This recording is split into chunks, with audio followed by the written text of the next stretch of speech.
السلام علیکم ورحمۃ اللہ وبرکاتہ۔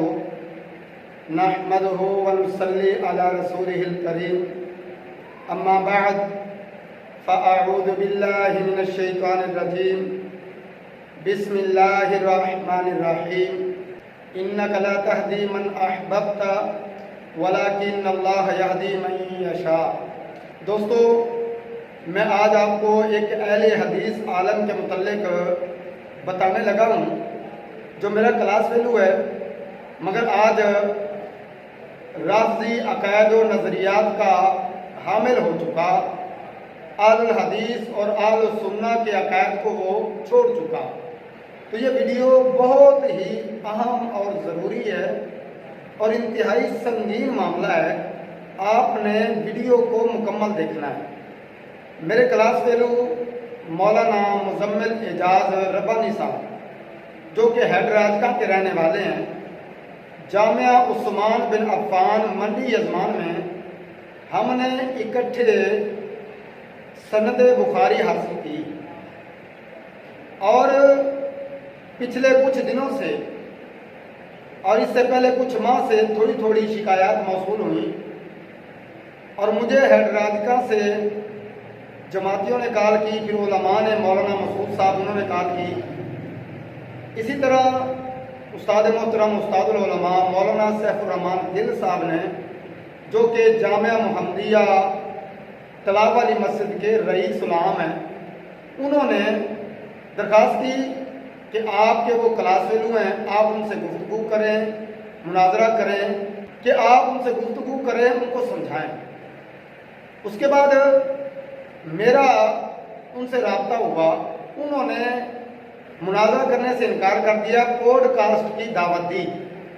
پھر بھی ان کا موقف یہ تھا کہ میں آپ کو بتاؤں گا کہ کب پوڈ کاسٹ پہ آنا ہے، کب آپ نے پوڈ کاسٹ کرنی ہے، لیکن انہوں نے مجھے دعوت تو نہیں دی، بلایا نہیں، مگر سلسلہ وار وہ ویڈیوز ڈال رہے ہیں، مسلسل مختلف موضوعات پر لوگوں کی گمراہی کا سبب بن رہے ہیں۔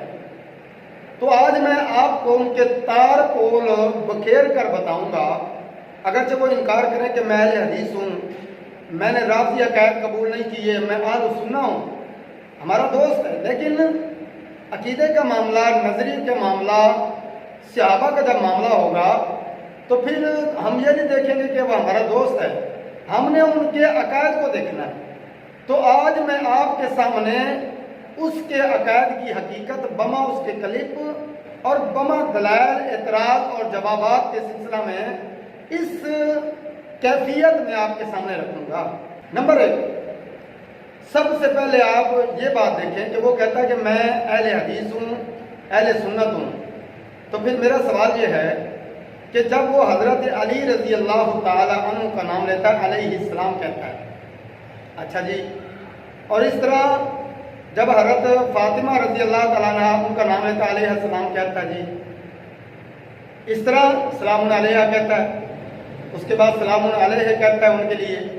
تو یعنی جب بات آتی ہے حضرت ابو بکر صدیق رضی اللہ تعالیٰ عنہ، حضرت عمر رضی اللہ تعالیٰ عنہ، خلفاء اربعہ کی بات آتی ہے، ان میں سے 3 خلفاء کے متعلق یہ کئی جگہ پر تو رضی اللہ تعالیٰ نے پڑھتا، ایک آدھ جگہ وہ رضی اللہ تعالیٰ نے پڑھتا ہے، وہ بھی تکیہ کرتے ہوئے، دل نہیں مان رہا، چہرے کے آثار بتلاتے ہیں۔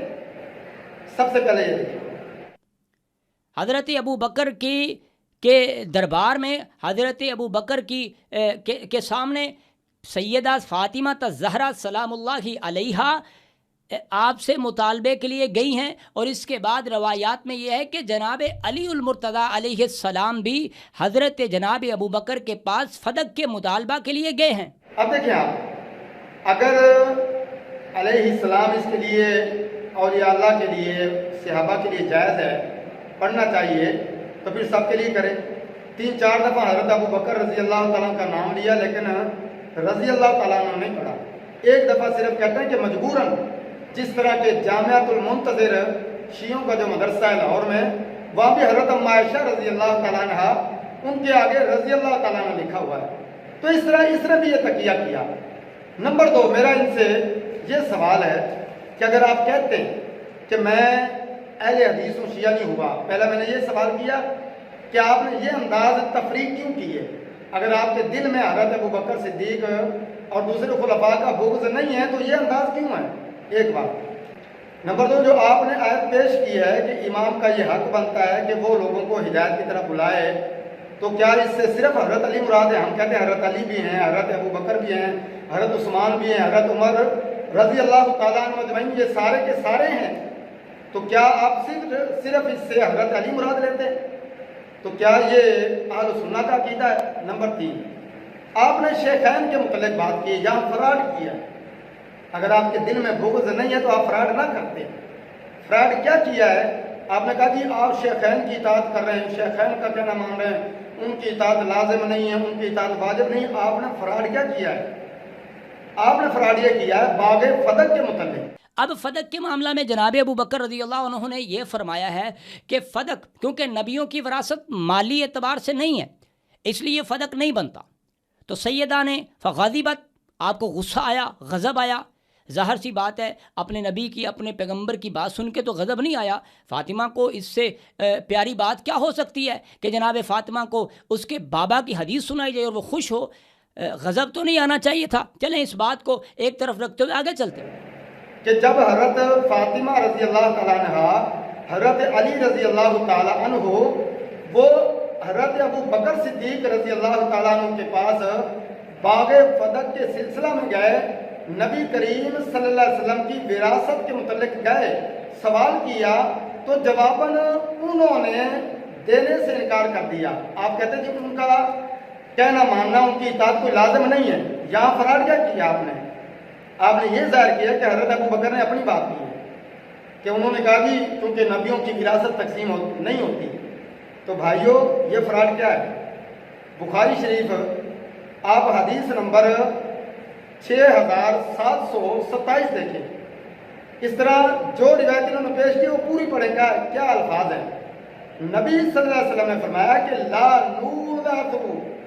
لا نورث ما ترکنا صدقۃ، فرمایا کہ ہماری جو وراثت ہے وہ تقسیم نہیں کی جاتی بلکہ وہ ساری کی ساری صدقہ ہے۔ حضرت ابو بکر صدیق رضی اللہ تعالیٰ عنہ نے پیارے پیغمبر علیہ السلام کا فرمان سنایا ہے حضرت علی کو۔ اس کے بعد آپ یہ بتائیں کیا آپ بخاری شریف اور اہل سنہ والجماعت کی جو حدیث کی کتابیں کیا آپ کو ان پر اعتبار نہیں ہے؟ کیونکہ حضرت ابو بکر نے اپنی بات تو کی نہیں ہے، انہوں نے نبی کریم صلی اللہ علیہ وسلم کی حدیث سنائی ہے۔ اسی طرح جو آپ نے بات کی ہے وہاں بھی آپ نے ڈنڈی ماری ہے، آدھی حدیث بیان کی کہ حضرت علی رضی اللہ تعالیٰ عنہ اور حضرت عباس رضی اللہ تعالیٰ عنہ یہ دونوں رضی اللہ تعالیٰ عنہما حضرت عمر رضی اللہ تعالیٰ عنہ کے پاس جاتے ہیں، تو حضرت عمر نے بھی وہی فیصلہ فرمایا جو حضرت ابو بکر نے فرمایا تھا، وہاں بھی آپ نے ڈنڈی ماری ہے۔ اگر شیخین کی اطاعت فرض و لازم ہے تو جب جناب ابو بکر نے یہ کہہ دیا کہ فدق میں نبیوں کے مال جو ہے بطور وراثت نہیں ہوتا، پھر یہی بات بخاری میں روایت ہے کہ جناب علی علیہ السلام یہی مطالبہ لے کے حضرت عباس بن عبد المطلب کے ساتھ حضرت عمر کے دور میں بھی گئے۔ اس کا مطلب ہے انہوں نے جناب ابو بکر کی بات کو حجت نہیں سمجھا، آخری نہیں سمجھا۔ وہاں کیا الفاظ ہے؟ حدیث نمبر 6728 بخاری شریف کہ حضرت عمر رضی اللہ تعالیٰ عنہ نے ان سے پوچھا بتائیے کیا یہ نبی صلی اللہ علیہ وسلم کی حدیث نہیں ہے لا نورث ما ترکنا صدقۃ؟ انہوں نے کہا جی بالکل ہے۔ تو انہوں نے یہ فیصلہ فرمایا کہ جب نبی صلی اللہ علیہ وسلم کی یہ حدیث ہے آپ تسلیم کر رہے ہیں، اور اسی طرح جو نبی صلی اللہ علیہ وسلم جس طرح آپ کو جو خرچہ دیتے تھے، باغ کی جو کیفیت تھی، جس طرح کے اخراجات اہل و عیال کے اہل بیت کے چل رہے تھے، ہم اسی طرح جاری رکھیں گے، لیکن وراثت کی تقسیم کے متعلق جو نبی صلی اللہ علیہ وسلم کا فیصلہ، جو حضرت ابو بکر کا فیصلہ، ہم اسی کے مطابق فیصلہ کریں گے۔ کیا یہ بات نہیں کی؟ تو عزیز دوستو آپ نے یہ نہیں بتایا لوگوں کو، اور آپ نے جو صحیح مسلم کی حدیث پیش کی ہے، حضرت جناب علی المرتضیٰ علیہ السلام اللہ کی کروڑوں رحمتیں اور سلامتیں اللہ کی طرف سے سلامتیاں ہوں. سن لیں، جناب عثمان رضی اللہ عنہ کے دور کی بات ہو رہی ہے. حضرت عثمان نے حج تمتع پر پابندی لگائی. صفحہ نمبر 260 کی وحید الزماں کا ترجمہ جو پڑھ کے سنایا ہے کہ جی حج تمتع کے متعلق حضرت عثمان رضی اللہ تعالیٰ نے فیصلہ کیا. تو بھائیو آپ دیکھیں، آپ کے دل میں اگر بغض صحابہ نہیں ہے تو آپ فراڈ کیوں کر رہے ہیں؟ کیوں؟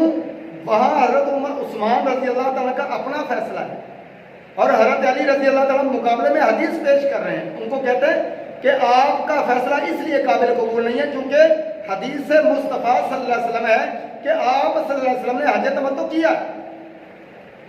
تو آپ بتائیے، حضرت علی رضی اللہ تعالیٰ عنہ کا وہی موقف ہے جو آج ہمارا اہل سنت کا ہے کہ جب نبی صلی اللہ علیہ وسلم کا فیصلہ آ جائے تو پھر آپ اپنی بات نہ کریں. حضرت علی نے یہی کہا نا کہ میں نہیں چھوڑوں گا کیونکہ نبی صلی اللہ علیہ وسلم کا فیصلہ ہے. تو یہی بات حضرت عمر نے کی، یہی بات حضرت ابو بکر نے کی رضی اللہ تعالیٰ عنہ. اس کے بعد جب حضرت علی رضی اللہ تعالیٰ خلیفہ بنے تو بتائیے کیا انہوں نے باغ فتح کے معاملے کو چھیڑا؟ تو جواب ملے گا نہیں جی. ہاں جی، اس کے علاوہ آپ نے ایک اور اعتراض کیا ہے کفن دفن کے متعلق. یہ بتائیے اللہ نے تقسیم کی ہے. حضرت علی رضی اللہ تعالیٰ عنہ نے کفن دفن کا انتظام کیا، باقی صحابہ موجود تھے. دوسری طرف حضرت عمر رضی اللہ تعالیٰ عنہ، حضرت ابو بکر رضی اللہ تعالیٰ عنہ جو سقیفہ بنی سعدہ میں گئے، بتائیے اگر وہاں نہ جاتے. ایک طرف میں یہ بات نہیں کر رہا، ولیم میور ہو گیا، دوسرے مستشرقین کو دیکھ لیں، شرح نہجۃ البلاغہ شیعوں کی کتاب دیکھ لیں کہ وہاں لکھا ہوا ہے کہ اگر حضرت عمر رضی اللہ تعالیٰ عنہ، حضرت ابو بکر وہاں نہ جاتے، اگر یہ فیصلہ نہ ہوتا کیا ہوتا وہاں؟ اوس الخزرج مہاجر انصار آمنے سامنے ہوتے، وہ کہتے ہیں ہمارا خلیفہ ہوگا، وہ کہتے ہیں ہمارا خلیفہ ہوگا. تو اس طرح اس کے بعد حضرت اسامہ بن زید رضی اللہ تعالیٰ ان کی قیادت میں لشکر، مسلح لشکر موجود تھا. تو امت کو جمع کرنے میں حضرت ابو بکر، حضرت عمر وہاں گئے. اور اس طرح اگر وہاں خلافت کا فیصلہ نہ ہوتا، خلافت کا معاملہ طے نہ ہوتا تو مسلمانوں میں خون ریزی ہوتی، جنگ ہوتی. تو اللہ نے ہر ایک سے کام لیا کہ نبی صلی اللہ علیہ وسلم کا کفن دفن کا انتظام حضرت علی سے لیا رضی اللہ تعالیٰ. یہ بھی بہت بڑی شان، بڑی فضیلت. دوسری دفعہ حضرت ابو بکر عمر رضی اللہ تعالیٰ عنہما، ان سے بھی اللہ نے عالی شان کام لیا. لیکن آپ کے دل میں بغض ہے، اس لیے آپ نہ تو ان کے لیے جس طرح ان کے لیے علیہ السلام کہہ رہے تھے، السلام علیہ کہہ رہے تھے، لیکن دوسری طرف ان کے لیے کچھ نہیں کہا. اسی طرح جہاں ان کی فضیلت بیان کی تو ان کی تکثیر بیان کی. آپ کہتے ہیں جی دوبارہ بات نہیں کی. بھائی اس کے متعلق مفسرین کو پڑھو کہ جب آپ کو اپنی مطلب نکالنا ہو، اپنی رائے لینی ہو تو آپ سلام آج یاسین سے امام بن حجر رحمہ اللہ کو پیش کر دیتے ہیں کہ دیکھیں جی اس سے اہل بیت مراد ہیں. اور جب معاملہ یہاں ہو تو پھر مفسرین کو کیوں نہیں دیکھتے، محدثین کو کیوں نہیں دیکھتے؟ وجہ کیا ہے؟ تو جواب ملے گا کہ آپ کے دل میں اصل میں چور ہے، آپ اصل معاملے کی طرف آنا نہیں چاہتے. کبھی خلافت ابو بکر رضی اللہ تعالیٰ اس پر اعتراض کرتے ہیں، باغ فتح پر اعتراض کرتے ہیں، اور اسی طرح دوسرے معاملات پر اعتراض کرتے ہیں. اس کے علاوہ اگلا سوال کہ جی اگر حصہ نہیں بھی بنتا تھا دیا کیوں نہیں، خالی کیوں واپس بھیجا؟ یہ بھی سوال اکثر کیا جاتا ہے نا آپ کے گروہ کی طرف سے.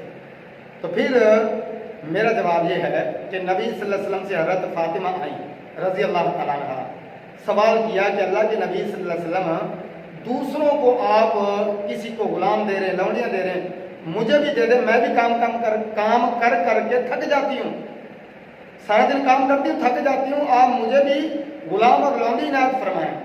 نبی صلی اللہ علیہ وسلم نے غلام اور لونڈی دینے کے بجائے آپ نے نصیحت فرمائی، ذکر بتایا. اسی طرح حضرت فاطمہ رضی اللہ تعالیٰ عنہ جب حضرت ابو بکر رضی اللہ تعالیٰ عنہ کے پاس آئیں تو انہوں نے بھی نصیحت فرمائی کہ دیکھو کہ نبی صلی اللہ علیہ وسلم کی وراثت تقسیم نہیں ہوتی. اس کے بعد کیا حضرت ابو بکر رضی اللہ تعالیٰ کی جو بیٹی ہیں حضرت اما عائشہ رضی اللہ تعالیٰ عنہ، حضرت عمر رضی اللہ تعالیٰ عنہ، ان کی بیٹی حضرت حفصہ رضی اللہ تعالیٰ عنہ، کیا ان کا کوئی حق نہیں تھا؟ کیا وراثت میں بیوی کا حق نہیں ہوتا؟ تو کیا شیخین نے اپنی بیٹیوں پر ظلم کیا؟ نعوذ باللہ استغفر اللہ. آپ یہ ثابت کرنا چاہ رہے ہیں تو کچھ تو عقل کو ہاتھ ماریں. تو آپ معاملات کو گڑ گڑ نہ کریں، مکس نہ کریں.